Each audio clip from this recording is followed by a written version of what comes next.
I'm from Texas, man. But no, I say, man, this is something that is part of the Texas culture, and that's something that everybody knows. I'm from Texas. I rep it pretty loudly when I'm at the facility. Jalen, a guy you share backfield with, Milroe, had a big spring. What have you seen from him? What are you expecting from him coming in this season? I'll say he's hungry, always, never complacent. A guy is very quiet, but his success makes a noise. With how hard he grinds in the off season, it's been special to see him keep working and putting his head down and work. Especially because now he's an upperclassman. Before he was an underclassman, now he's an upperclassman. So to see his development, to see how much he loves the game of football, and he's a Texas kid, so we share something in common. But no, we have a great relationship. Super glad that he stayed grounded and continue to get better because he's doing a really good job for us. What is Texas getting in either one of your former Chargers and guy? Getting a great dude, someone that really loves the game of football, very passionate. He's fun to be around. That's something that people might not see how fun he is to be around.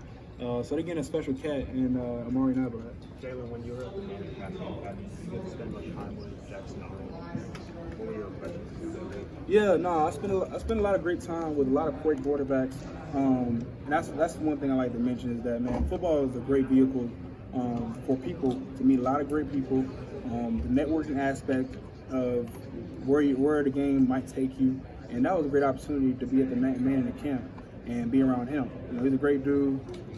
Just to have the chance to be able to talk to him and listen his views, because for me, I just see the views of being an Alabama quarterback, but to hear his views of being an Oklahoma quarterback, it was great. So, I'm super excited for the future success that he will have this year, and especially with him being a Texas kid. So I'm rooting for him definitely, and I hope all is well with him and he's pushes and keeps on getting better. Jalen, last season you had a tough game against Texas, but you got a lot better as the year went on. How do you think that game would have been different had you played them later in the season?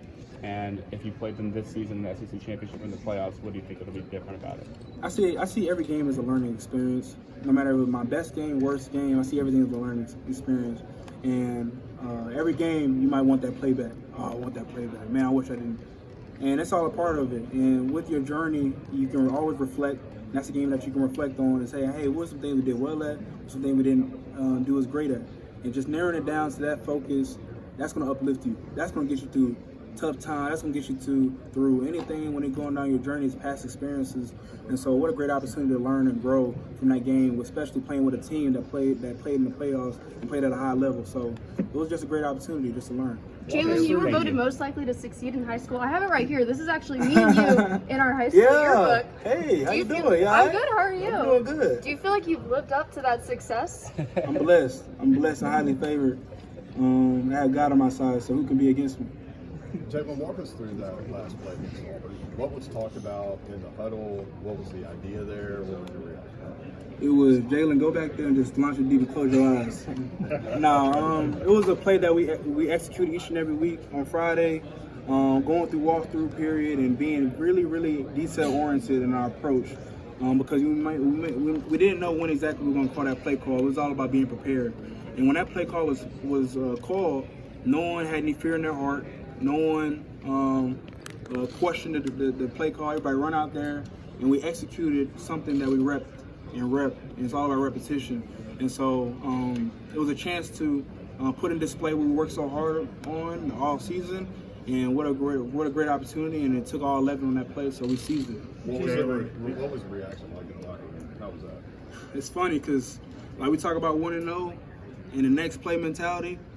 That's exactly what happened. We went in the locker room, hugged each other, got excited, and then boom, it was all about the next game and getting back and getting healthy because that was a tough game. That took all 4 quarters playing them. So it was time for us to regroup, refocus for our game next week, and get everybody on the same page so we can constantly keep getting better and attack our goals. What have you seen out of Kendrick Ball this offseason, and how has your chemistry been developing? Confidence. Number 1 is confidence. Number 2, he's detail-oriented. Number 3, how passionate he is about his teammates. I think that's something that I've noticed is that leadership aspect is important. Number 1, what you have to do about leadership is get to know who you're dealing with and getting to know your personnel. That's something he did a really good job at, because now with him going on to being an upperclassman, he has had time in the system. He may not have the many reps, but he has been in the system.